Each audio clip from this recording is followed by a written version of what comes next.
ஜெயலலிதா மீண்டும் ஆட்சிக்கு வந்தால் தமிழ்நாட்டை ஆண்டவனால் கூட காப்பாற்ற முடியாது என்று கடந்த 1996இல் நடிகர் ரஜினிகாந்த் பேசிய பேச்சு அரசியலில் அவர் நுழைவதற்கான முதல் படியாக அப்போது கருதப்பட்டது.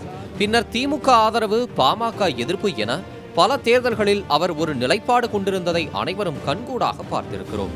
அரசியல் பிரவேசம் பற்றி அவர் நேரடியாக எதுவும் கூறாததால் ரஜினியின் வாய்ஸ் இனி எடுபடாது என முணுமுணுக்கப்பட்டதையும் மக்கள் அறிந்திருப்பர்.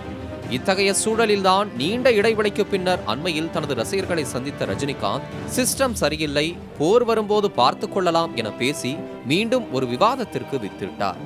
வேலை இருக்கு, உங்க ஊருக்கு போங்க, உங்க கடமைகளை செய்யுங்க, உங்க தொழில் நீங்க பார்த்துக்கங்க, போர் வரும்போது பார்த்துப்போம்.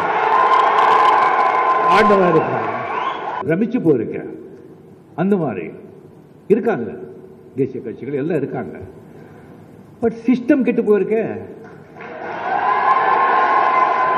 சிஸ்டம் கெட்டு போயிருக்க, ஜனநாயகமே கெட்டு போயிருக்க, அரசியல் பத்தி ஜனநாயக பத்தி மக்களின் மன ஓட்டமே சேஞ்ச் ஆயிருக்க.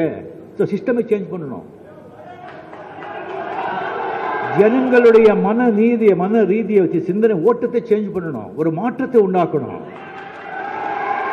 அப்போதான் நாடு உருப்படும். அது எல்லாரும் சேர்ந்து பண்ண வேண்டியது.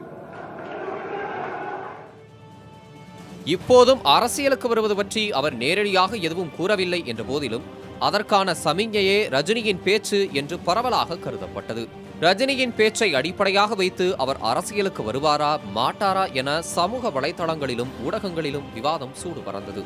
அரசியலுக்கு வராமலேயே அவர் ஒரு அரசியல் சக்தியாக திகழ்கிறார் என்ற கருத்துக்களும் உண்டு. இடையில் சில காலம் ரஜினிகாந்த் எதுவும் பேசாமல் அமைதி காத்து வந்த வேளையில் தமிழக அரசில் லஞ்ச ஊழல் தலைவிரித்தாடுவதாக கமல்ஹாசன் தெரிவித்த கருத்து தற்போது விவாத பொருளாகிவிட்டது. சிஸ்டம் சரியில்லை என பொத்தாம் பொதுவாக கூறியதால் ரஜினி மீது பாயாத விமர்சன கணைகள் நேரடியாக ஆட்சியாளர்களை சாடியதால் கமல் மீது கடுமையாக பாய்ந்து வருகின்றன. ஒரு 1.5 வருஷம் முன்னாடி சிஸ்டம் சரியில்லைங்கிறத சொல்லியிருக்கேன். இப்ப மறுபடியும் அதை வழிமுறையிடாங்க. என்னங்க ரோடு சரியில்லைன்னு சொல்லலாம், எந்த இடத்துல சரியில்லைன்னு காட்டு அப்படின்னு சொல்ல முடியாதுன்னா கடந்து போயிருப்பேன் அந்த ரோட. நான் சொல்றேன் எல்லா துறையிலும். அப்புறம் எனக்கு அவர் கேட்கிறாரு எல்லா துறையிலும். ஜெயலலிதா மறைவுக்கு பின்னர் தமிழக அரசியலில் ஏற்பட்டுள்ள வெற்றிடத்தை நிரப்பலாமா என்ற ஆசை ரஜினிகாந்திற்கும் கமல்ஹாசனுக்கும் ஏற்பட்டுள்ளதாக அரசியல் நோக்கர்கள் கருதுகின்றனர். அவர்கள் இருவரும் நண்பர்கள் என்ற போதிலும் அரசியலில் நேரடியாக கால் பதிப்பதில் யார் முந்திக் கொள்வர் என்பது $1 மில்லியன் கேள்வி. கமல் சற்று உறுதியான மனப்பான்மையுடன் பேசி வருவதாகவும் அவர்தான் அரசியலில் முந்திக் கொள்வார் என்றும் பேசப்படுகிறது. மகாபாரதம் பற்றிய கருத்து, பிக் பாஸ் விவகாரம் என கமல் தொடர்பான சர்ச்சைகள் நீண்டு கொண்டே செல்கின்றன.